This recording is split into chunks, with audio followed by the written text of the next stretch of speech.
Very good morning news. నమస్తే, నేను విజయ Chandrika. ABN breakfast news కి స్వాగతం.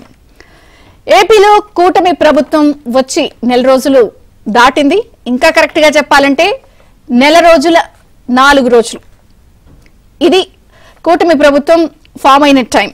అయితే ఈ టైంలోనే అప్పుడే ఏపీ సీఎం చంద్రబాబు గారు రెండోసారి ఢిల్లీలో పర్యటిస్తున్నారు. దీంతో అందరి చూపు ఆయన పర్యటన పైనే ఉంది.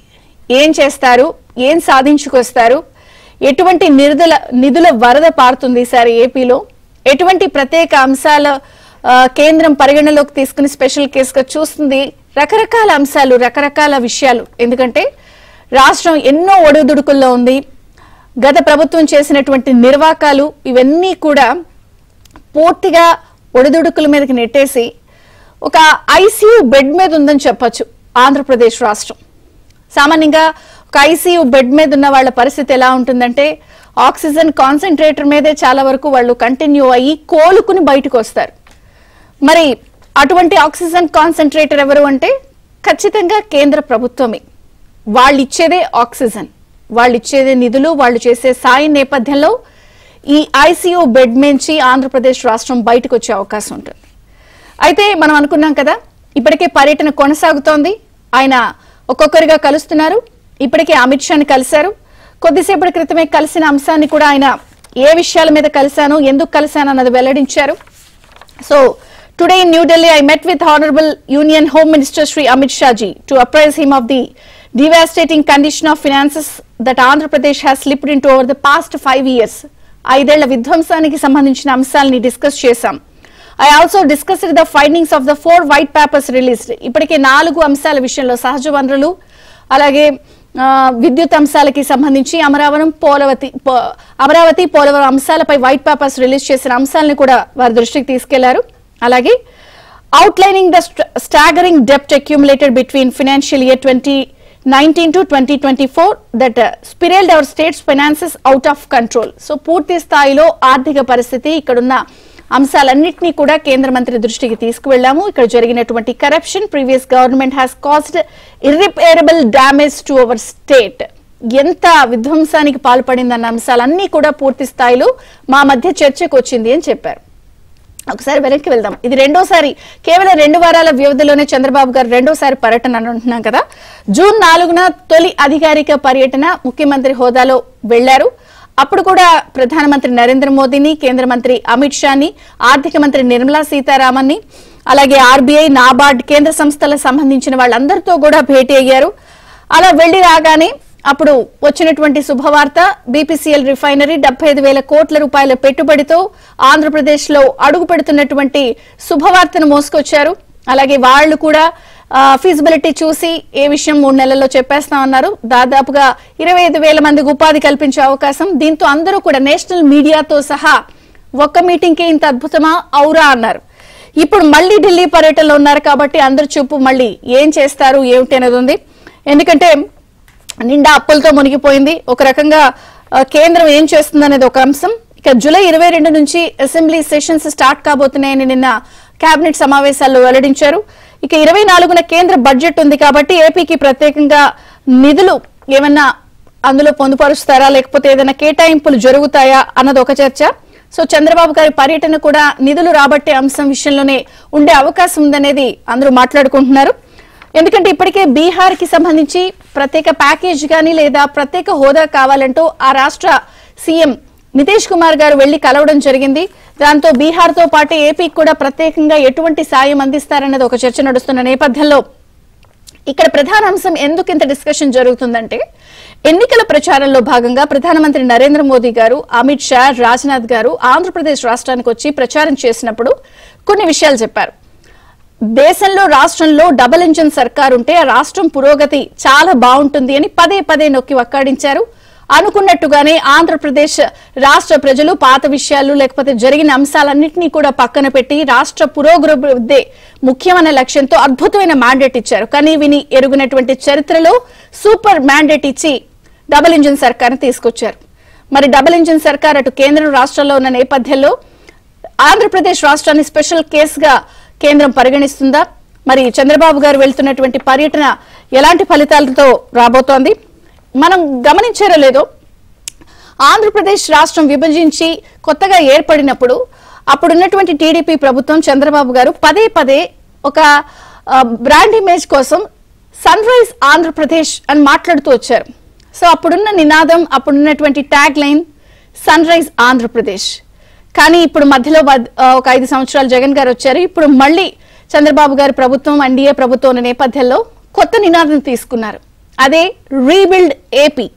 సో ఆంధ్రప్రదేశ్ పునర్నిర్మాణం కోసం సర్వశక్తులు ఒడ్డుతున్నారు చంద్రబాబు గారు. మరి ఈ రీబిల్డ్ ఏపీ అనే కొత్త నినాదంతో ఎలా దూసుకెళ్తారు? ఢిల్లీ కథా కమామిష్ ఏంటి? హస్తనలో పర్యటనకి సంబంధించి అందరు చూపు ఉన్న నేపథ్యంలో చంద్రబాబు గారి రెండో అధికారిక పర్యటన ఢిల్లీలో కొనసాగుతోంది. సో రీబిల్డ్ ఏపీ అనే కొత్త నినాదంతో చంద్రబాబు గారు దూసుకెళ్తున్న నేపథ్యంలో సో అందరి చూపు ఢిల్లీ పర్యటన పైనే ఉంది. చర్చిద్దాం. మనతో పాటు జాయిన్ అయ్యారు సీనియర్ జర్నలిస్ట్ డివి శ్రీనివాస్ గారు, టీడీపీ నుంచి విద్యాసాగర్ గారు, బీజేపీ నుంచి షేక్ బాజీ గారు. అందరికీ స్వాగతం అండి. శ్రీనివాస్ గారు, మీతో ప్రారంభిస్తాను. ఈ పర్యటన ఏమిటి, ఎలా జరుగుతుంది, ఏం తెస్తారు అనేది అందరు చూపు ఉంది. చాలా చాలా కీలకమనే చెప్పొచ్చు. ఆంధ్రప్రదేశ్ ఎన్నో అంశాల విషయంలో ఒడిదుడుకుల్లో ఉంది. వైట్ పేపర్స్ రిలీజ్ చేస్తున్నారు. ఏంటి, బడ్జెట్ వస్తోంది త్వరలో. సో ఈ పర్యటన ఎలా చూస్తారు, ఎలా ఉండొచ్చు, ఎలాంటి ఫలితం రావచ్చు? ముందుగా మీకు, ప్యానెల్ మిత్రులకు, ఏబిఎన్ వీక్షకులకు అందరికీ గుడ్ మార్నింగ్. ముఖ్యమంత్రి చంద్రబాబు ఇవాళ ఢిల్లీ రెండవ పర్యటన పైన ప్రజలందరి ఆసక్తి. ఎందుకంటే తొలి అడుగే అదుర్స్ మనం చూసాం. ఆయన ప్రమాణ స్వీకారం చేసినటువంటి తొలి వారంలో ఢిల్లీ పర్యటన వెళ్ళిన దరిమిల వెంటనే 5 రోజుల్లోనే బీపీసీఎల్ కృష్ణకుమార్ సిఎండి ఇక్కడికి రావటం, మచిలీపట్నంలో ఆ పోర్టు గురించి, దాని గురించి డిస్కషన్స్, అక్కడ పెట్టేటువంటి ఆయిల్ రిఫైనరీ ఏర్పాటు గురించి ముందుకు జరిగింది. అదేవిధంగా వారం రోజుల్లోనే కుమారస్వామి మన స్టీల్ మినిస్టర్ వచ్చారు. ఇక్కడికి విశాఖ స్టీల్ ప్లాంట్ సందర్శన. ఆయన స్పష్టమైన హామీ ఇచ్చారు, నేను ప్రకటించకూడదు, ప్రధాని ప్రకటించాలి, కానీ ముందే మీకు చెప్తున్నాను, ఏ విధంగానూ స్టీల్ ప్లాంట్ కుటుంబ సభ్యులు ఎవరు ఆందోళన పడాల్సిన అవసరం లేదు, ప్రైవేటైజేషన్ లేదని తేల్చేసిన పరిస్థితి. ఇవాళ ఈరోజు ఈ పర్యటన పైన అందరి ఆసక్తి అన్నమాట. ఎందుకంటే 100% మరి సక్సెస్ అయింది ఫస్ట్ స్ట్రైక్ రేట్ కూడా. ఇప్పుడు మరి మనం చూసాం, కూటమి ప్రభుత్వానికి ప్రజలు ఇచ్చిన తీర్పు 95% స్ట్రైక్ రేట్తో ఇచ్చిన దీంట్లో అంతకు మించి చేయాల్సిన బాధ్యత మరి కేంద్ర రాష్ట్ర ప్రభుత్వాల పైన ఉందన్నమాట. డబుల్ ఇంజిన్ అన్నారు. ఇవాళ డబుల్ ఇంజిన్ అనేది దేశంలో ఏ రాష్ట్రానికి ఎలా ఉపయోగపడుద్దో తెలియదు, కానీ ఆంధ్రప్రదేశ్ మాత్రం డబుల్ ఇంజిన్ అవసరం. ఎందుకని, ముందు వెనుక ఇంజిన్లు ఉంటే తప్ప ఈ బండి నడిచే పరిస్థితి లేదన్నమాట. విభజన నష్టం ఒక ఎత్తు, జగన్ చేసిన నష్టం మరో ఎత్తు, అదిగాక ఇక కరోనా చేసిన నష్టం, 3 నష్టాలు మొద నష్టమే అన్నమాట ఆంధ్రప్రదేశ్. ఇలాంటి పరిస్థితుల్లో కేంద్రం మీరన్నట్టుగా ఆక్సిజన్ ఇవ్వాల్సిన బాధ్యత ఉందన్నమాట. అంటే ఆక్సిజన్ కూడా ఎంత ఇవ్వాలా, రోజుకి మరి దగ్గర 78 కోట్ల ఆక్సిజన్ ఇవ్వాలి. ఎందుకని, రోజుకి మరి వడ్డీలే 75 కోట్లు కడుతున్నారంట. రోజుకి అసలు మనం ఆదాయం ఆంధ్రప్రదేశ్కి 483 కోట్లుంటే ఖర్చు 655 కోట్లని మొన్న ఆయన ఎవరు అన్నారు, మనకి ఫైనాన్స్ సెక్రటరీ మాజీ ఎవరు, పివి రమేష్ గారు. 172 కోట్ల రుణభారంలో ప్రతిరోజు మునిగిపోతోంది ఆంధ్రప్రదేశ్. వీళ్ళు ఇంకా విమర్శలు చేస్తున్నారు, ఎవరు, వైసీపీ వాళ్ళు. 35 రోజులకే పేరుని నాని నిన్న ప్రెస్ మీట్ పెట్టి ఏదో 5,000 కోట్లు గ్యారంటీలు అంటాడు, లేకపోతే ఇవాళ కూడా 2,000 కోట్ల అప్పు తెచ్చారంటారు. అప్పు లేనిదే ఆంధ్రప్రదేశ్ నడిచే పరిస్థితి లేకుండా తెచ్చింది ఎవరు? ఇవాళ కేంద్ర ప్రభుత్వం ఆదుకోవాలా, అటు పొరుగు రాష్ట్రంతో సమస్యలు కూడా పరిష్కారం చేసుకోవాలి. ఎవరితో? తెలంగాణ విభజన సమస్యలు అన్నమాట. అందులో కూడా ముందడుగు మనం చూసాం. అక్కడి ముఖ్యమంత్రి రేవంత్ రెడ్డితో మీటింగ్లు కానీ, మళ్ళా రేపొద్దున కూడా సిఎస్లతో కేంద్రం భేటీ పెట్టింది. ఇవాళ రాత్రి అమిత్ షాతో భేటీ, మరి చంద్రబాబు ఇచ్చినటువంటి ఆ వినతి పత్రాలు కానీ, ఈ పునర్విభజన అంశాలపైన బాధ్యత తీసుకోవాల్సింది అమిత్ షా, ముఖ్యమంత్రులు ఇరువురు, 2 సిఎస్లపైన ఈ బాధ్యత ఉన్నప్పుడు చూడాలా రేపటి ఆంధ్రప్రదేశ్ పురోగతి ఎలా ఉంటుందో, ఈ 5 ఏళ్లలో స్ట్రైక్ రేట్ కేంద్రం నుంచి ఎలా వస్తుందో చూడాలి. అంటే ఎంత దన్నుగా నిలబడింది అన్నది పర్యటన వచ్చిన తర్వాత జరిగే పరిణామాలు బట్టి తేలిపోతుంది. ఆల్రెడీ మొదటి అడుగు ముందడుగు పడిన నేపథ్యంలో ఇక రెండో విఘ్నం ఉండదు కాబట్టి ఇప్పుడు కూడా అదే స్ట్రైక్ రేట్ మెయింటైన్ చేస్తుందనే ఆశిద్దాం. మరి ఇక రాబోయే కంపెనీలు, పెట్టుబడులు, ఉపాధి ఇదంతా కూడా ఆంధ్రప్రదేశ్ని మరి ట్రాక్ మీదకి తీసుకురావాలి. టీడీపీ నుంచి విద్యాసాగర్ గారు ఉన్నారు. విద్యాసాగర్ గారు నమస్తే, బ్రేక్ఫాస్ట్ న్యూస్ కి స్వాగతం. ద్వితీయ విఘ్నం ఉండదు అని అంటున్నారు వీళ్ళు. సో విశ్లేషకులు గానీ, జాగ్రత్తగా గమనిస్తున్న వాళ్ళందరూ గానీ రీబిల్డ్ ఏపీ అనే లక్ష్యంతోనే ఉంటుంది, ద్వితీయ విఘ్నం ఉండదని అంటున్నారు. సరే, చంద్రబాబు గారు ఏ పాయింట్స్ ఎజెండాగా వెళ్లారు? ఇందాకే ఆల్రెడీ అమిత్ షా గారిని కలిశారు. సో ఏం చెప్తారు? గుడ్ మార్నింగ్ అండి చంద్రిక గారు, అట్లా పెద్ద శ్రీనివాస్ గారికి, మిత్రుడు బాజీ గారికి అందరికీ నమస్కారం. మొదటగా చంద్రబాబు నాయుడు గారు ఆధ్వర్యంలో ఉన్నటువంటి ఎన్డీఏ కూటమి ప్రభుత్వం ఏదైతే ఉందో, మా కూటమి ప్రథమ లక్ష్యం రాష్ట్ర సంక్షేమం. రాష్ట్రం సంక్షేమం ఉంటే మొత్తం అన్ని సమృద్ధిగా ఉన్నట్టే లెక్క. సో చాలా మందికి డౌట్ రావచ్చు, కొత్త పదం ఏదో వాడుతున్నాడు అయినా, రాష్ట్ర సంక్షేమం అంటే ఏందో అర్థం కాలేదని. రాష్ట్ర సంక్షేమం అంటే అభివృద్ధి, ప్రజల సంక్షేమం, నిరుద్యోగాన్ని పారదోలటం, ఉద్యోగాల కల్పన, మౌలిక వసతులు, ఇండస్ట్రీసు, అగ్రికల్చరు, అన్ని సమూహం. మాకు ముందున్న సవాళ్లు అతి ముఖ్యంగా బడ్జెట్ లోటు. ఈ బడ్జెట్ లోటును ఎట్లా ఓవర్కమ్ కావాలా అన్నది చాలా ప్రధానమైనటువంటి అంశం. 1వ తారీఖు జీతాలు ఇవ్వాలన్నా, లేదు ప్రజల అవసరాలు తీర్చాలన్నా, ఏది ఎప్పుడు ఎట్లా జరగాలన్నా దానికి ఇందాక పెద్దలు శ్రీనివాస్ గారు చెప్పినట్టు 78 కోట్ల రూపాయలు కావాల్సినటువంటి ఏదైతే ఆక్సిజన్ ఉందో దానికి ఈ ఆక్సిజన్ అనేది చాలా ముఖ్యం. సో దీనికి కావలసినటువంటి వనరులు సమకూర్చుకోవటంలో మాకు కేంద్ర ప్రభుత్వం నుంచి చాలా సహాయ సహకారాలు చాలా అవసరం. అందువల్లే చంద్రబాబు నాయుడు గారు ఈ 2వ నెలలో బహుశా ఇంకెన్నిసార్లు ఆయన ప్రయాణం చేస్తారో, ఆయన ఎన్నిసార్లు ప్రయాణం చేస్తారో, కూటమితో కలిపి ఎన్నిసార్లు ప్రయాణం చేస్తారో అనేది మీరే చూస్తారు. వచ్చిన 1 month లోనే చాలా వరకు పాజిటివ్ సిగ్నల్స్ వచ్చాయని చెప్పడం అనేది శుభసూచకం. అట్లాగే ఇప్పుడు కాకపోయినా, ఐ మీన్ టు సే ఇప్పటికిప్పుడు వెంటనే రేపు ఎల్లుండి కాకపోయినా ఈ నెక్స్ట్ 30 days లో నాకు తెలిసినంత వరకు ఈ 30 రోజుల కంటే double of the companies owner investors వచ్చి ఆంధ్రప్రదేశ్ లో మీటింగ్లు చేయబోతున్నారు.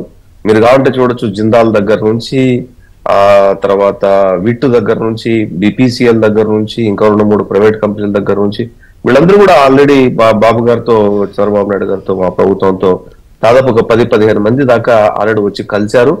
పాత పెండింగ్ లో ఉన్న వాళ్ళు, ప్రాజెక్టులు పెండింగ్ ఉన్న వాళ్ళు వచ్చి కలిశారు. కొత్తగా వచ్చేవాళ్ళు ఉన్నారు. ఇప్పుడు మళ్ళీ ఇంకొన్ని పాతవి మళ్ళీ రిట్రీవ్ చేయడానికి గతంలో కుదుర్చుకున్నటువంటి ఒప్పందాలు ఏవైతే ఉన్నాయో వాటిని తిరిగి పనులు ప్రారంభించడానికి, డబ్బులు ఇన్వెస్ట్ చేయడానికి వాళ్ళు రాబోతున్నారు. కొత్త కంపెనీలు రాబోతున్నాయి. ఇవన్నీ రావటం వల్ల రాష్ట్రానికి అప్పులు చేసే బాధ తప్పవుతుంది మొట్టమొదటిగా. రెండోది, ఉన్న అప్పులకు వడ్డీలు కట్టడానికి ఇతరుల మీద ఆధారపడడం అన్నది తగ్గిపోద్ది. మూడవది, కొత్తగా ఉద్యోగాల కోసం అని చెప్పేసి యువత బయటికి వెళ్లకుండా ఇక్కడే ఉండిపోవడం జరుగుతుంది. ఇక్కడే ఉండిపోవడం వల్ల రెవెన్యూ పెరుగుతుంది. రెవెన్యూ పెరగడం వల్ల మౌలిక వసతులు పెరుగుతాయి. మౌలిక వసతులు పెరగడం వల్ల కొత్త పెట్టుబడులు వస్తాయి. సో ఇదొక సైకిల్ లాగా తిరగాల్సినటువంటి అంశం. గత ప్రభుత్వం ఇవేమీ చేయలేదు. ఇంట్లో కూర్చోవటం, అప్పులు తీసుకురావటం, తాకట్లు పెట్టడం, ఆ డబ్బు తీసుకురావటం, మేము బటన్ నొక్కడం అని చెప్పటం తప్ప ఇటువంటి కార్యక్రమాలు ఎప్పుడూ ఈ రకంగా ఆలోచించడం లేదు. ఈ రకంగా వాళ్ళు ఆలోచించడానికి అవకాశం లేదు. పేరు నాని వంటి వాళ్ళు, లేకపోతే ఇంకొంతమంది వాగుడు ఎక్కువ ఎవరు వాగుతారో అలాంటి వాళ్ళందరి దగ్గర ప్రెస్ మీట్లు పెట్టించి ప్రభుత్వం విమర్శలు చేస్తున్నారు. చిన్న అంశాన్ని భూతద్దంలో పెట్టి ప్రజలను ఇదేదో జరిగిపోతుంది అన్న ధోరణిలోకి తీసుకోవడానికి చేసే ప్రయత్నం అనేది పూర్తి బడ్జెట్ పెట్టలేకపోతున్నారు. మీది వైఫల్యం. పోలవరం ఎప్పటికి చేస్తారో చెప్పట్లేదు, ఇది వైఫల్యం. ఇదేనా 45 days అది వాళ్ళు అడిగింది. వీళ్ళు చేసినటువంటి అరాచకాలను అంచనా వేయడానికే మాకు 45 రోజులు కాదు, ఇంకా 45 రోజులు పెట్టేటట్టు. అసలు నష్టం ఎంత జరిగిందో తెలుసుకోవడానికే ఇంత సమయం పట్టిందంటే మీరు ఆలోచించవచ్చు. ఇది టీవీ డిబేట్ చేస్తున్నటువంటి రాష్ట్ర ప్రజలు ఆలోచించవచ్చు. శ్వేతపత్రాలు రిలీజ్ చేయడానికి మాకు ఒక్కొక్క దానికి గ్యాప్ ఎంత తీసుకున్నాం? 45 రోజులకు మేము 4 చేయగలిగాం శ్వేతపత్రాలు రిలీజు. ఎందుకు అంటే అన్ని అరాచకాలు అంత దుష్ట పరిపాలన జరిగింది కాబట్టి వాటిని అంచనా కట్టడానికే మాకు సమయం తీసుకుంటుంది. మొట్టమొదటిగా ఎక్కడేం జరిగిందో తెలియట్లేదు, ఎక్కడ ఏ డాక్యుమెంట్ ఉందో తెలియట్లేదు. ఉన్న డాక్యుమెంట్ తీసుకోపోయి కాల్చి పారేస్తున్నారు. ఆఫీసర్ ఎందుకు చేస్తున్నారో, ఆఫీసర్లకు ఇన్స్ట్రక్షన్స్ ఇప్పటికీ ఎందుకు చేస్తున్నారో మాకైతే అర్థం కావట్లేదు. రీసెంట్ గా నాకు నిన్న తెలిసినటువంటి అంశం ఏంటంటే తిరుమలలో ఒక ఈ షాపులు కేటాయింపుకు సంబంధించి దాదాపు 26 షాపులు కేటాయింపుకు సంబంధించి ఆ ప్రభుత్వం ఉన్నప్పుడే, అంటే చివరి దశలో ఉన్నప్పుడు, ఎలక్షన్ జరిగిన తర్వాత కూడా చివరి బోర్డు మీటింగ్ లో పెట్టి వాటిని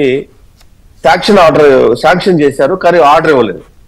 అయితే నిన్న కొంతమంది అధికారులు, అంటే నిన్న తెలిసింది నాకు, అది ఎప్పుడు జరిగిందో తెలియదు, కొంతమంది అధికారులు పాత ఎమ్మెల్యే ఇంటికి వెళ్ళి మరి వాటి మీద పాత డేట్లతో సంతకాలు పెట్టి ఆ 26 మందికి అందజేసినట్టు తెలిసింది.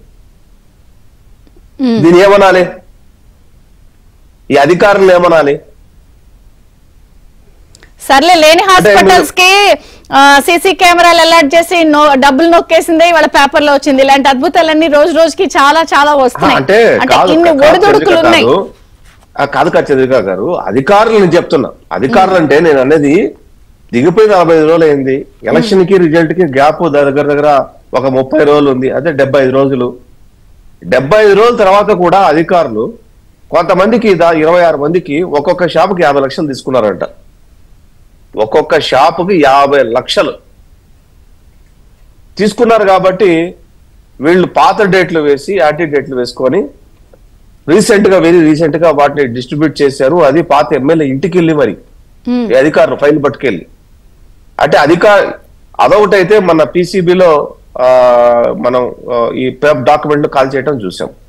అట్లాగే వీటిలో అంతకుముందు కొంతమంది చాలా మంది ఓఎస్డీలుగా వచ్చినటువంటి వాళ్ళు డాక్యుమెంట్స్ ను మాయం చేయటం మనం చూసాం. ఎవరికి వాళ్ళు హెచ్ఓడిస్ లో ఫైల్స్ పట్టుకొని వెళ్ళిపోవడం మనం చూసాం. సిఎంఏలో ఫైల్స్ పట్టుకొని వెళ్ళిపోవడం మనం చూసాం. అంటే వీటన్నిటి కూడా ఒక రకంగా వీటన్నిటి ఇన్వెస్టిగేషన్ చేసి మనం బయటకు తీసుకురావాలంటే టైం తీసుకుంటాం. అంటే ఇందాకే అన్నారు కదా, అమిత్ షా గారికి రిలీజ్ చేసిన వైట్ పేపర్స్ అంశం ఇచ్చాం. సర్లేండి, అంటే ఇప్పుడు పోలవరం అర్థమే కాదన్న వాళ్ళు పోలవరం గురించి ప్రశ్నించడం అనేది ఇట్స్ డికేట్స్ బిగ్ జోక్, కానీ అది వదిలేసేయండి. చంద్రిక గారు ఎవరైతే ప్రెస్ మీట్లు పెట్టి ప్రభుత్వాన్ని 45 రోజులకి విమర్శిస్తున్నటువంటి మూర్ఖులకు ఏం చెప్పాలంటే వాళ్ళు సమాధానం చెప్పాలా. పీసీబీలో ఫైల్స్ మాయం చేసి దగ్ధం కేసులో గానీ, ఓఎస్డీలుగా పనిచేసి ఫైల్స్ ను ఇంటికి పట్టుకెళ్ళిపోయి గుట్టలుగా ఎక్కడ మాయం చేశారో తెలియకుండా చేసిన ఫైల్స్ గానీ, లేకపోతే ఇలాంటి యాంటీడేట్లు వేసి దొంగ లెటర్లు ఇచ్చినటువంటి వీళ్ళు గాని, ఇలాంటి వాటి మీద వాళ్ళు సమాధానం చెబితే మమ్మల్ని ప్రశ్నించడం మానేసి వాళ్ళు చేసిన వెధవ పనుల గురించి వాళ్ళు ఆత్మవిమర్శ చేసుకొని వాటి మీద ప్రెస్ మీట్లు పెడితే చాలా బాగుంటది. సరే, మరి ఇప్పుడు ఢిల్లీలో ఏ అంశాలు పట్టుబడుతున్నారు? ఎందుకంటే ఎన్డీఏ భాగస్వామ్య పక్షం, మీరు ఎటువంటి కండిషన్స్ లేకుండా, ఏ కోరికలు లేకుండా చాలా బ్రహ్మాండంగా సపోర్ట్ చేశారు. మాకు ఈ కేబినెట్ కావాలి, ఈ పోస్ట్ కావాలి, నేను చక్కగా అడగకుండా అడిగిందే తడువుగా రాష్ట్ర ప్రయోజనాలే లక్ష్యంగా మీరు ఎన్డీఏకి సపోర్ట్ చేశారు. కాబట్టి ఇప్పుడు ఏ అంశాలు పట్టుబడతారు? తక్షణ నిధుల, ప్రాజెక్టుల, పోలవరమా, అమరావతి, లేదా బడ్జెట్ అలొకేషన్స్, ఏ అంశాలు మీ ప్రయారిటీ ఇప్పుడు వెళ్ళింది? ఇప్పుడు మీరు చెప్పండి, ఇందులో ఏది అడగకూడదు చెప్పండి. అన్ని అడగాలి. ఇప్పుడు ఏది అడిగారు? అన్ని అడుగుతాం, ఎప్పుడైనా అన్ని అడిగేదే. వీటితో పాటు ఇంకా అడుగుతాం. ఏంటంటే పరిస్థితి మీకు చంద్రిక గారు, మొన్న 1వ తారీఖు జీతాలు ఇవ్వడానికి ఖజానాలో మీరు చూసుకుంటే పవన్ కళ్యాణ్ గారు ఆయన అధికారులతో మీటింగ్ పెట్టినా, ముఖ్యమంత్రి గారు అధికారుల్లో మీటింగ్ పెట్టినా, లేదంటే కేబినెట్ మీటింగ్ లో పెట్టినా, ఆర్థిక శాఖ మీద ఆ దృష్టి పెట్టినా ఏముంది? అక్కడ ఏమీ లేదు కదా, మొత్తం ఖాళీ. మా రాయలసీమ భాషలో మాట్లాడాలంటే డేక్షా ఖాళీ అంటాం. మొత్తం ఖాళీ, ఒట్టిపోయింది. ఇప్పుడు దానికి ఏం చేయాలా?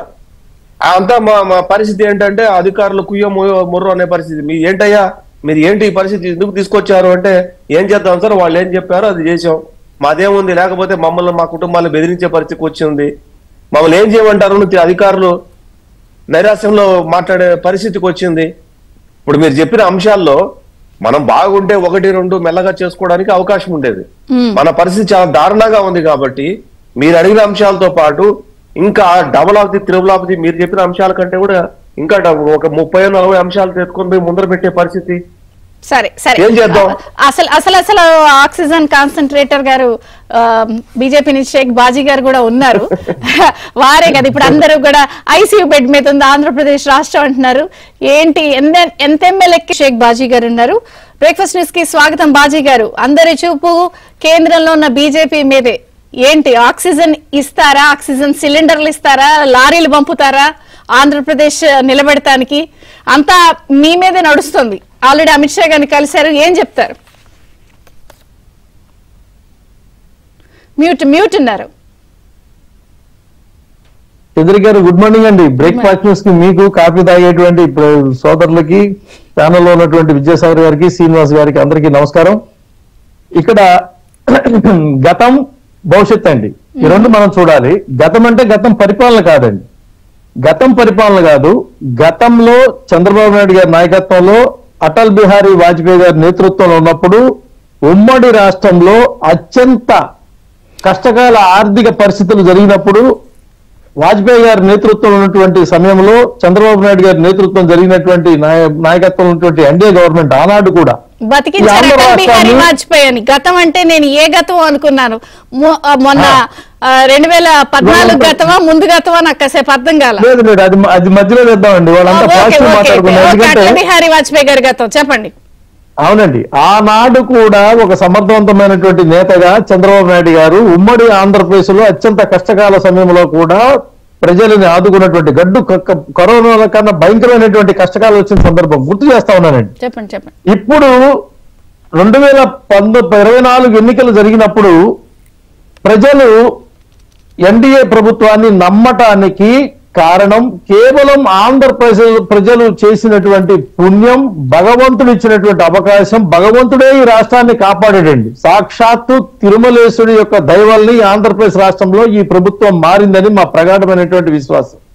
దాని ఫలితంగానే ఆంధ్రప్రదేశ్ రాష్ట్రంలో దగ్గుబాటి పురంధేశ్వరి గారు కానివ్వండి, నారా చంద్రబాబు నాయుడు గారు కానివ్వండి, కొణిదెల పవన్ గారు కానివ్వండి, కళ్యాణ్ గారు కానివ్వండి, ఈ రాష్ట్రంలో ఒక నేతృత్వం జరుగుతూ ఉంటే దేశంలో ఉన్నటువంటి నరేంద్ర మోడీ గారి యొక్క నాయకత్వాన్ని మీకు వాజ్పేయి గారి నేతృత్వం ఎందుకు చెప్పానంటే, ఒకప్పుడు వాజ్పేయి గారి నేతృత్వం ఒక దమ్మున్న నేతగా ఈ దేశాన్ని ఆనాడు కష్టకాలంలో బంగారం తాకట్టు పెట్టుకున్నటువంటి భారతదేశాన్ని ఈ రోజున మనం బంగారం మన దగ్గర నిల్వలు పెట్టుకున్నటువంటి పరిస్థితి నుంచి ఏదైతే యూపీఐలో దాదాపు $486 బిలియన్ దాన్ని దాదాపు నరేంద్ర మోడీ గారు వచ్చిన తర్వాత $600 ట్రిలియన్ తీసినటువంటి ఆర్థిక పరిస్థితి నుంచి 11 నుంచి 5వ పరిస్థితి స్థానాన్ని తీసుకొచ్చినటువంటి నరేంద్ర మోడీ గారి యొక్క సారథ్యం కానీ, గుజరాత్ ను అభివృద్ధి పదంలో నడిపినటువంటి అత్యంత కోస్తా కారిడార్ గుజరాత్ ను అభివృద్ధి పదంలో నడిపినటువంటి అనుభవం ఉన్నటువంటి నేత, దేశ ప్రధానికి ఉన్నటువంటి ఈ ఎన్డీఏ కూటమి, ఈ డబుల్ ఇంజిన్ సర్కార్ ఏదైతే ఉందో ఖచ్చితంగా 100% ఆంధ్రప్రదేశ్ ఈ 5 ఏళ్లలో అభివృద్ధి అగ్రగామిగా మనం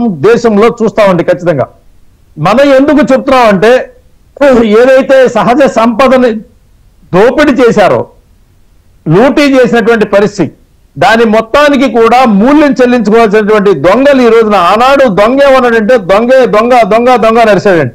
ఈనాడు ప్రజలు పోలీసుగా అధికారం ఇచ్చిన తర్వాత పట్టుకోండి చూద్దామని చెప్పని పరాచకాలు ఆడుతా ఉన్నారండి. ఎప్పుడైతే ప్రెస్ పెట్టి పట్టుకోమన్నారో, పట్టుకున్న వాడిని వెంటనే పట్టుకొచ్చి కనుక ఖచ్చితంగా పోలీస్ పద్ధతిలో విచారిస్తే కాలవ కట్ల మీద కాలేటువంటి తప్పుడు డాక్యుమెంట్ల యొక్క లెక్కలు తెలిసేటువంటి అవకాశం ఉంటుందండి.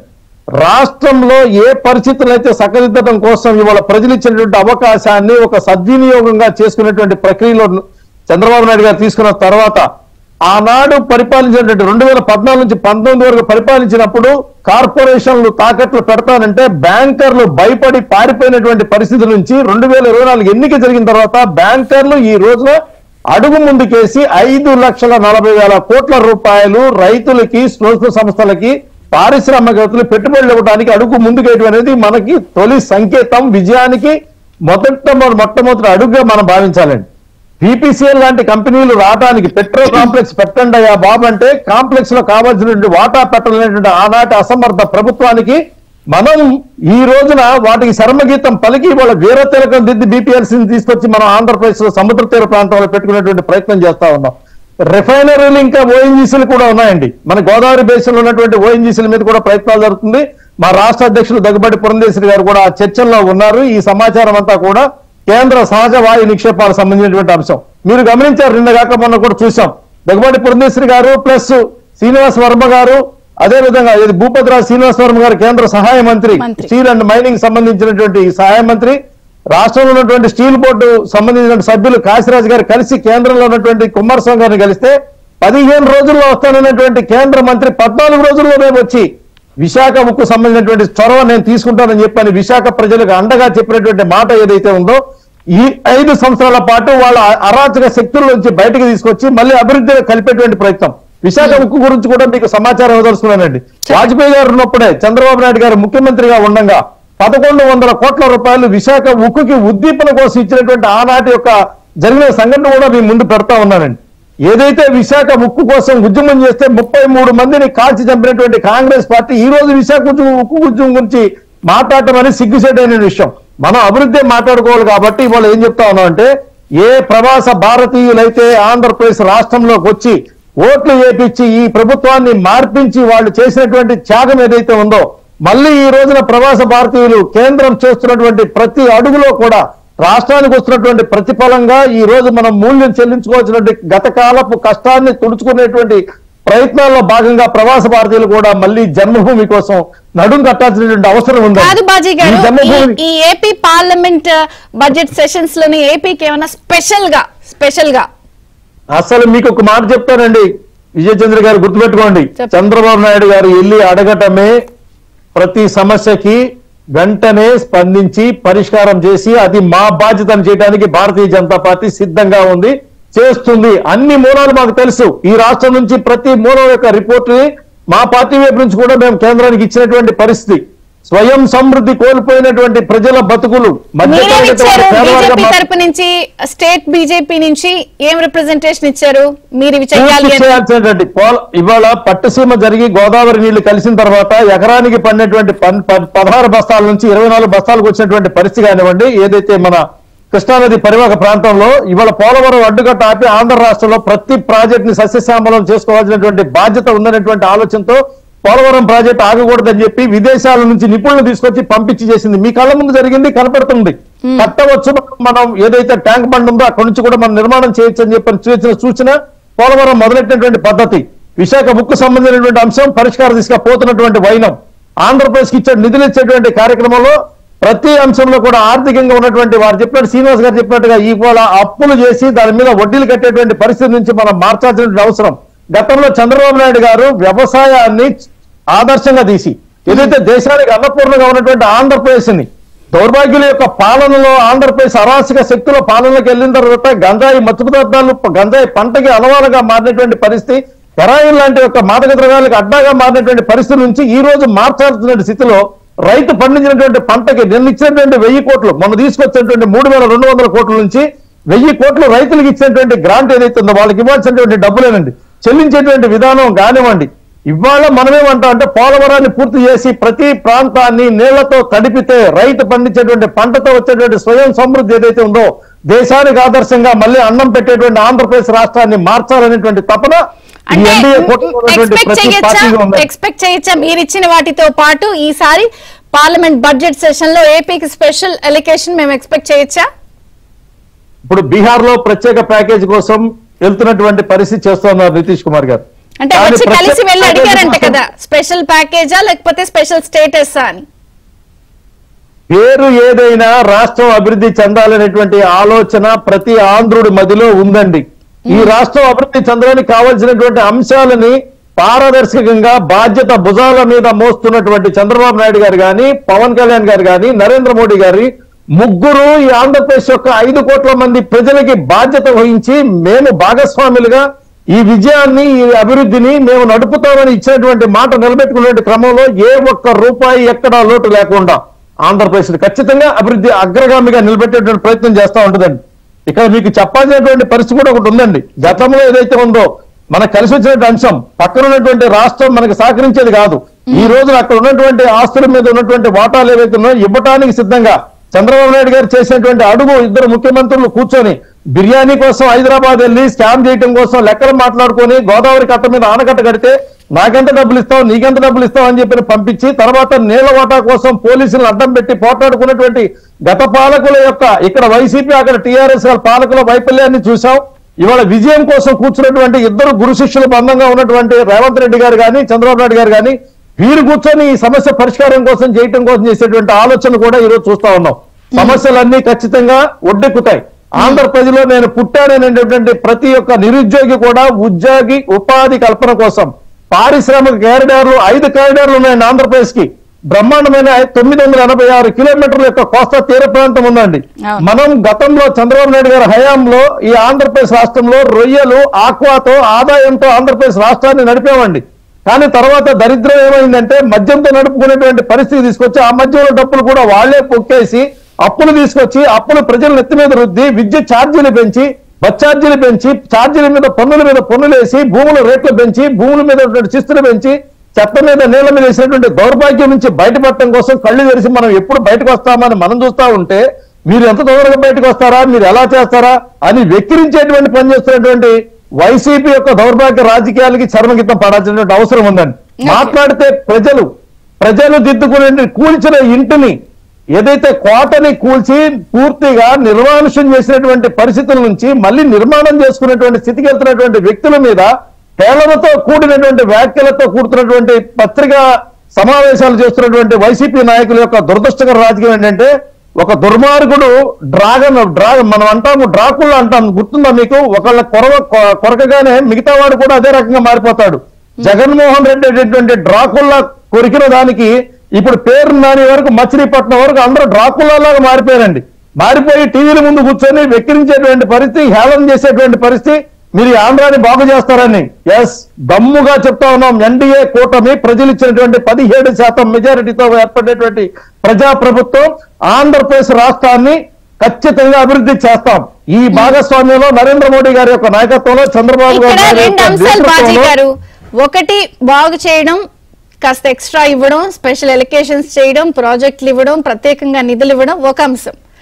రెండో అంశం బాగు చేయడంలో భాగంగా ఇందాక చంద్రబాబు గారు పెట్టినటువంటి ట్వీట్ గాని ఇక్కడ జరిగినటువంటి మిస్ మేనేజ్మెంట్, కరప్షన్ లేదా ప్రీవియస్ గవర్నమెంట్ ఎంత మిస్ హ్యాండిల్ చేసిందన్న దానిపై చర్యలు, ఇది సెకండ్ పాయింట్. ఈ పాయింట్ కూడా చెప్పండి.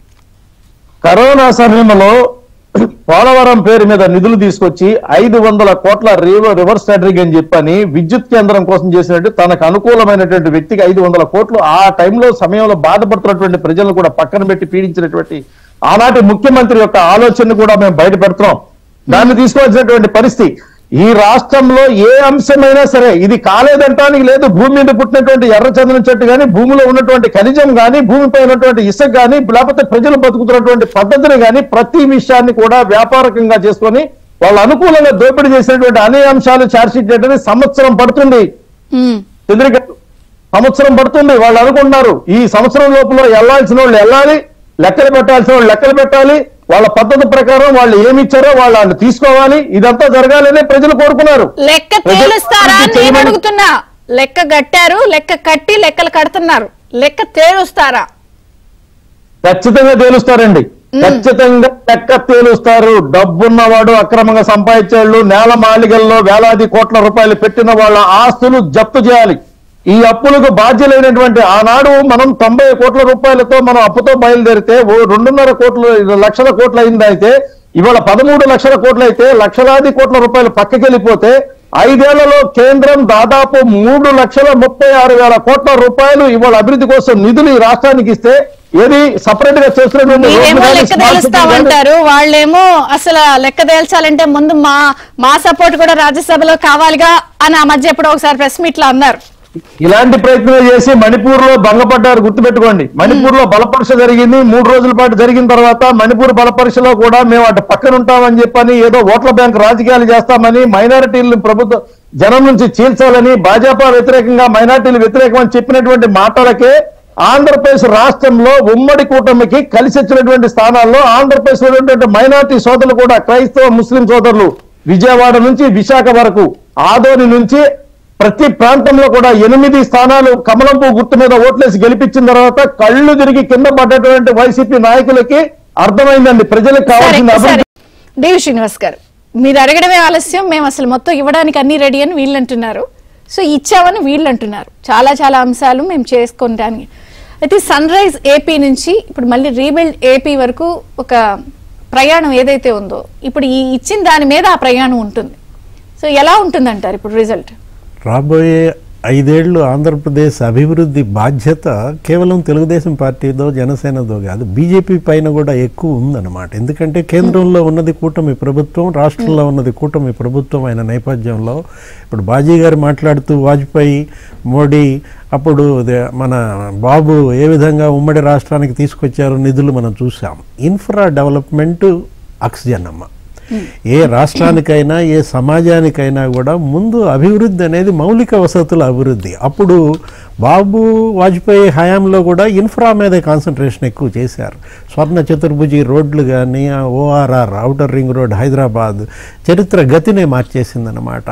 శంషాబాద్ ఎయిర్పోర్ట్ ఒకే రోజు వాజ్పేయి హైదరాబాదులో 4 శంకుస్థాపనలు చేశారు. ఏది మన సైబర్ టవర్స్ కానీ, మానవ వనరుల అభివృద్ధి కేంద్రం కానీ, తర్వాత ఈ ఇన్సూరెన్స్ అథారిటీ కానీ, వరుసపెట్టి 4 ఫౌండేషన్స్ ఆయన వేసిన దీంట్లో ఇవాళ అన్నీ పూర్తయిపోయి హైదరాబాద్ ఇవాళ సంపన్న రాష్ట్రంగా తెలంగాణ చేసింది, ఆదాయ వనరుగా ఉంది. ఇప్పుడు తలసరి ఆదాయంలో నిన్న మనం చూసాం, చంద్రబాబు కూడా మాట్లాడుతూ 35% తేడా ఉంది ఎవరికి, తెలంగాణకి ఆంధ్రప్రదేశ్కి. దాన్ని నేను 5 ఏళ్లలో మోడీ 1.0లో ఏంటి 27.5%కి తగ్గించాను. కానీ జగన్మోహన్ రెడ్డి వచ్చిన తర్వాత మళ్ళీ పీసీఐ డిఫరెన్స్ 44%కి పెరిగింది. 44% ఇవాళ వాళ్ళిద్దరి మధ్య తలసరి ఆదాయంలో తేడా ఉంటే అసలు ఏ విధంగా ఈక్వల్ గ్రౌండ్ మన వాళ్ళ ప్లే గ్రౌండ్ సిద్ధమవుతుంది? ఇది తగ్గించాలా, ఏది ఈ వ్యత్యాసాలు తగ్గాల, దానికి తగ్గట్టుగా కేంద్రం నుంచి నిధులు రావాలి. అప్పుడు స్వర్ణ చతుర్భుజి రహదారులు ఎలా అయితే మార్చేశాయో ఇప్పుడు ఇక్కడ కూడా ట్రయాంగులర్గా డెవలప్మెంట్ జరగాలి.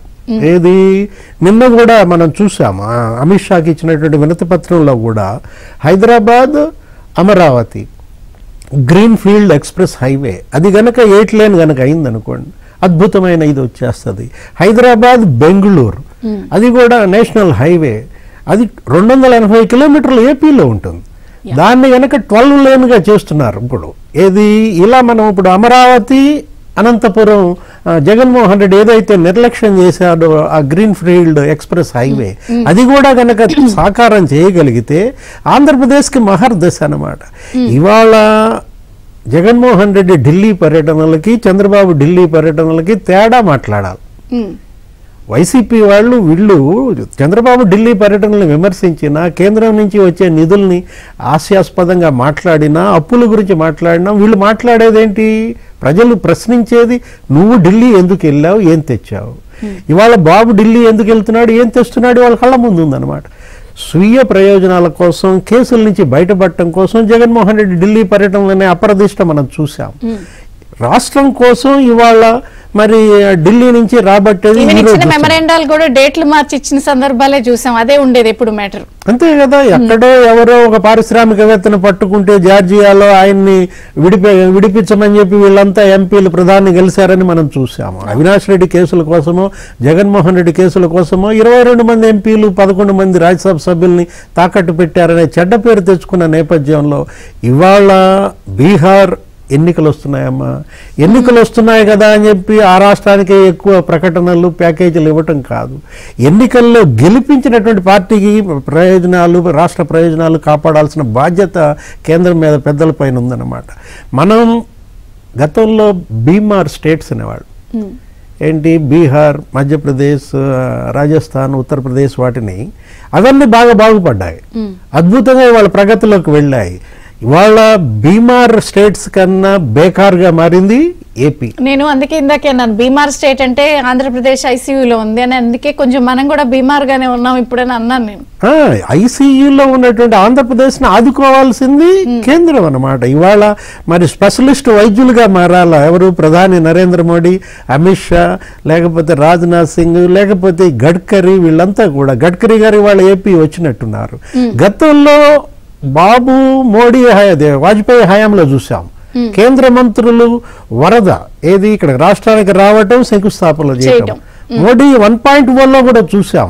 వరుస పెట్టి వీళ్ళు అత్యున్నత విద్యా సంస్థలు 11 విద్యా సంస్థలు ఇక్కడ నెలకొల్పారు. అలాంటి పీరియడ్ మళ్ళా ఇప్పుడు రావాలి. 149 సంస్థలు కూడా తొందరగా గ్రౌండ్ అయితే కేంద్రం చేసినవి కూడా కొంత యాక్టివిటీ ఉంటుంది. సో స్పెషల్ అంటే బీహార్ తరహా ఇక్కడ కూడా వాళ్ళకి ఇస్తున్న దానికి సమాంతరంగా మనకు కూడా ఇస్తే అన్నది కూడా ఇక్కడ పాయింట్ కదా.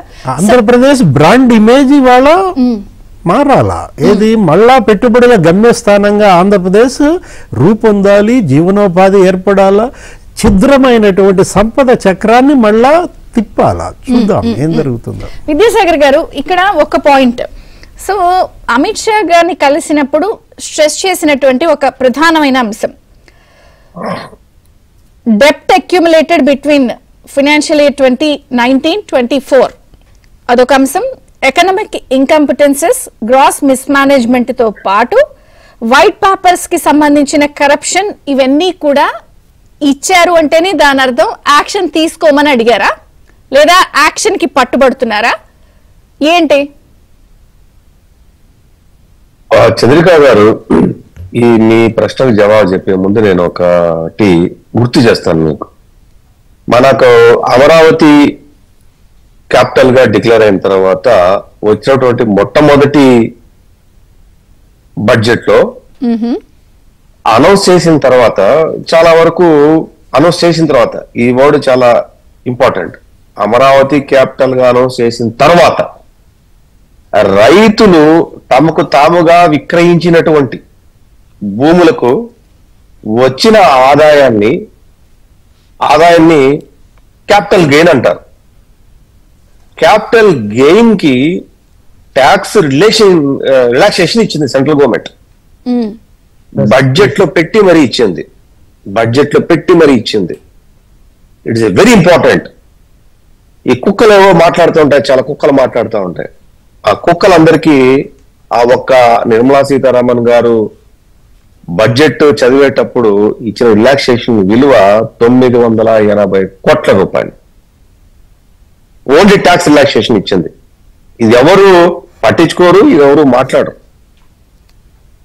ఆ రోజు జరిగినటువంటి ట్రాన్సాక్షన్స్ మీదనే ఈ కుక్కలన్నీ మాట్లాడుతూ ఉంటాయి, అక్రమాలు అన్యాయాలని మాట్లాడుతూ ఉంటాయి.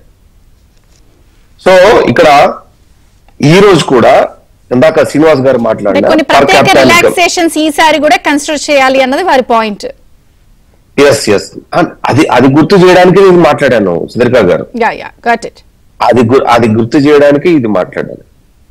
సో ఇక్కడ శ్రీనివాస్ గారు మాట్లాడింది ఏంటంటే పీసీఐ అంటే పర్ క్యాపిటా ఇన్కమ్ కి సంబంధించి ఏదైతే ఉందో గ్యాప్ 44% ఏదైతే ఉందో బిట్వీన్ తెలంగాణ అండ్ ఆంధ్రప్రదేశ్, దాన్ని లెవెల్ ఫీల్డ్ చేయడానికి ఏం చేయాలా అంటే దానికి ఒకటే మంత్రం ఏంటంటే అభివృద్ధి, ప్రాజెక్ట్స్, ఇన్వెస్ట్మెంట్, నిరుద్యోగతను లేకుండా చేయటం, మౌలిక వసతులు, ఇవన్నీ ఎన్ని రోజుల్లో చేయాలి? ఈ గ్యాప్ ను ఎంత టైంలో పూడ్చగలగాలి మనం అంటే 5 ఏళ్ళు సరిపోద్దా అంటే అది కేంద్ర ప్రభుత్వం ఇచ్చే సహకారాన్ని బట్టి ఉంటుంది. చంద్రబాబు నాయుడు గారు వారానికి ఒకసారి పోవడానికి రెడీగా ఉంటారు. పవన్ కళ్యాణ్ గారు, చంద్రబాబు నాయుడు గారు, అట్లాగే బీజేపీ లో ఎవరు ముఖ్యులు ఉంటారో వాళ్ళతో కలిసి వెళ్ళి వారానికి ఒకసారి వెళ్ళి కూర్చోమంటే కూర్చుంటారు.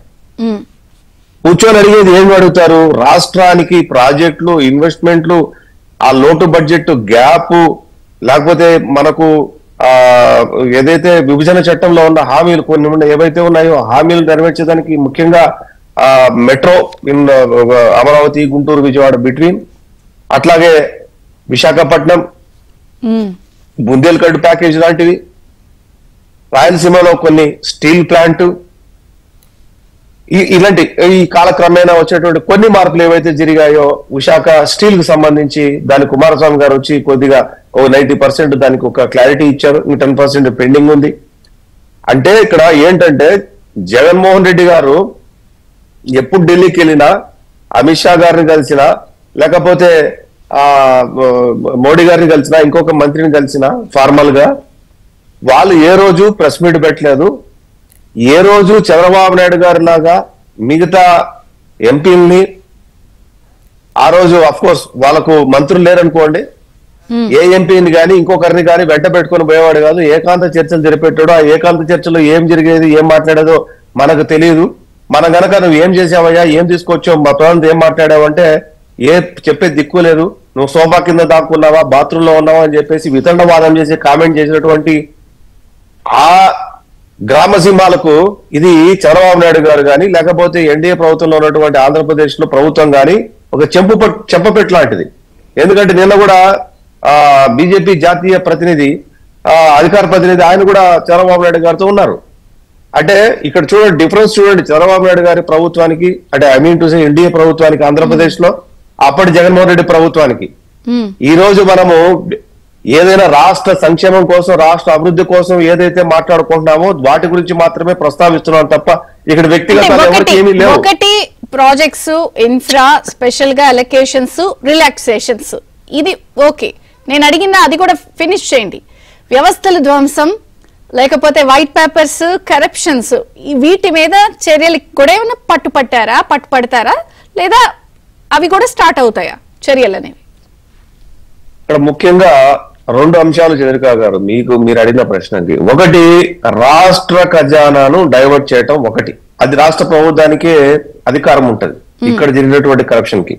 బట్ వేరాస్ కేంద్ర ప్రభుత్వం అలొకేషన్ చేసినటువంటి ఫండ్స్ ని కనుక డైవర్షన్ చేసి ఉంటే అది కేంద్ర ప్రభుత్వం యొక్క సంస్థలు దాటి మీద విచారణకు ఆదేశించాల్సిన అవసరం ఉంది. ఇప్పుడు రాష్ట్ర ఫైనాన్షియల్ అధికారులు ఆ పని మీదే ఉన్నారు. అసలు కేంద్ర ప్రభుత్వం నుంచి వచ్చినటువంటి గ్రాంట్ ఎంత 5 సంవత్సరాల్లో, ఏ విభాగాల్లో ఎన్ని గ్రాంట్లు వచ్చాయి, ఎంతెంత డబ్బు వచ్చింది, ఎంత ఖర్చు పెట్టారు ప్రాపర్ గా, ఎంత డైవర్ట్ అయింది, ఎందుకు డైవర్ట్ అయింది, ఎవరు చెబితే డైవర్ట్ అయింది అన్న దాని మీద. ముఖ్యంగా మీరు కనుక చూసుకోండి చంద్రికా గారు, మీరు సర్పంచులకి, గ్రామ పంచాయతీలకి నేరుగా ఖాతాల్లో వేయాల్సిన డబ్బుని ప్రభుత్వ ఖాతాలో వేస్తే డైవర్ట్ చేసిందని కేంద్ర ప్రభుత్వం 2 సంవత్సరాల నుంచి నేరుగా గ్రామ సచివాలయాలకి డిమాట్ అకౌంట్లు ఓపెన్ చేయమని చెప్పేసి వాటికే మేము పంపిస్తామని చెప్పితే అక్కడ కూడా అకౌంట్లు ఓపెన్ చేయించినట్టు చేయించి ఆ అకౌంట్లు కూడా మళ్ళీ సెంట్రలైజ్ చేసి దాన్ని వాళ్ళ అకౌంట్లో నేరుగా కేంద్ర ప్రభుత్వం నుంచి పడంగానే వాటిని కూడా తిరిగి లాగేసుకుంది, రాత్రి లాగేసుకుంది.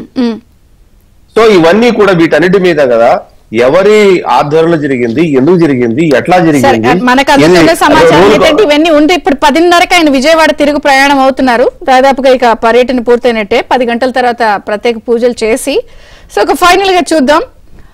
బాజీ గారు, కొంత special relaxations, special relaxations point కూడా మాట్లాడుతున్నారు వీళ్ళు. మీకు బ్రహ్మాండమైన రిలాక్సేషన్ ఒకటి చెప్తానండి. ఇవాళ ఆంధ్రప్రదేశ్ రోడ్డుల్లో అమరావతి దగ్గర నుంచి చుట్టుపక్కల జిల్లాలు మొత్తం కూడా మళ్ళీ కార్లు పొలాల్లో పరిగెడుతున్నాయండి. అక్కడ ఏమనుకుంటున్నారంటే జగన్ రేటు, చంద్రబాబు నాయుడు గారి రేట్ అండి. చంద్రబాబు నాయుడు గారి రేట్ అంటే ఇప్పుడు ఎంత పెరిగిందంటే అంత పెరిగినటువంటి పరిస్థితిలో ఆనందంగా ఉన్నటువంటి పరిస్థితి. మా భూమిలో రేట్లు పెరిగినాయి అనేటువంటి రైతులు వాళ్ళు ఆనందంగా వాళ్ళు వ్యక్తం చేస్తున్నటువంటి అభిప్రాయం అండి. కొనుగోలు శక్తి పెంచే కార్యక్రమంలో ఇవాళ ఎన్డీఏ ప్రభుత్వం ఏర్పడిన తర్వాత సంపదని సృష్టించే శక్తి ఉన్నటువంటి చంద్రబాబు నాయుడు గారి యొక్క నాయకత్వం కానివ్వండి, పంచాయతీలు నిర్వీర్యం చేస్తే ఇప్పుడు ఆ శాఖ తీసుకున్నటువంటి డిప్యూటీ సీఎం పవన్ కళ్యాణ్ గారి నేతృత్వం కానివ్వండి, ఈ రాష్ట్రానికి అండగా నిలబడేటువంటి దమ్మున్నటువంటి నేత ధైర్యంగా మనకి ఇచ్చేటువంటి ముందు చూపు కేంద్రానికి ఎంత ఉంటుందో మీకు సూచనిస్తాను. మీ ద్వారా ప్రజలకు కూడా తెలియాల్సిన అవసరం ఉంది. 3 రోజుల ముందే ఫైళ్లు మాయం చేస్తారని ఎలక్షన్ కమిషన్ ద్వారా ఒక్క ఫైల్ కూడా కదకుండా అన్ని ఆఫీసులు చీట్ చేసినప్పటికీ కూడా పెద్దిరెడ్డి మంత్రిత్వ శాఖలో మాత్రమే కాలువగట్ల మీద కాల్చబడ్డాయి ఫైల్స్. మిగతా అన్ని కూడా సీట్ చేయడం జరిగిందండి. 3 రోజుల ముందే అనధికారికంగా చంద్రబాబు నాయుడు గారికి ముఖ్యమంత్రి ఏర్పాట్లు మొత్తం కూడా చేసిందండి కేంద్రం.